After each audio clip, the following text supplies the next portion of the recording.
Hello, this is Engineering, Science, and Design Librarian Emily Dommermuth, and in this video tutorial, I'm going to show you how to explore architectural case studies in Birkhauser Building Types. From your class research guide, click on the link for Birkhauser Building Types. I've opened it in a new tab. The database does allow you to search, so you could search for the name of a specific building or an architect.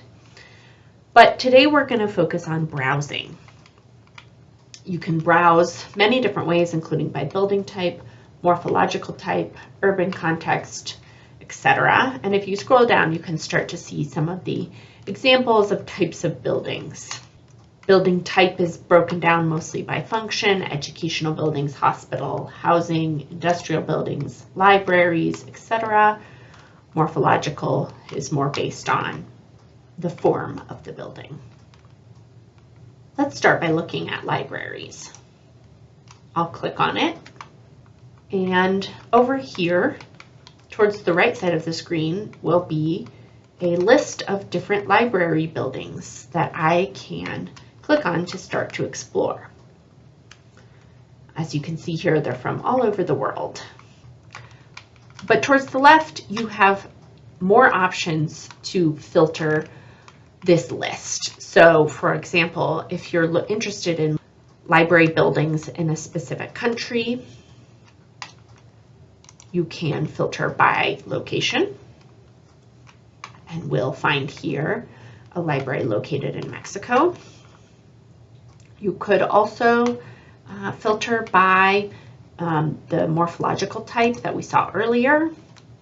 Of course, because we have Mexico selected and there's only one library in Mexico, we're only getting one option here. So we need to uncheck one of our filters to get more options.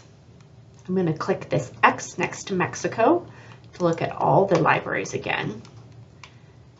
And now I can filter by morphological type or by urban context. This is where you could look, for example, for a rural library or a library with green space or within a park. Let's look at those examples. I'm going to look at this Belgian library and click on it. And here you will have some text that gives you an overview and background on the building, as well as some facts about the building itself.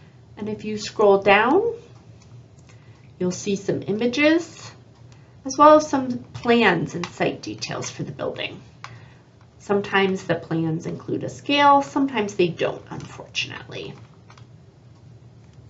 And different buildings have different amounts of images and plans included. So you might need to explore a couple different examples of buildings to find an example that will help you with your assignment.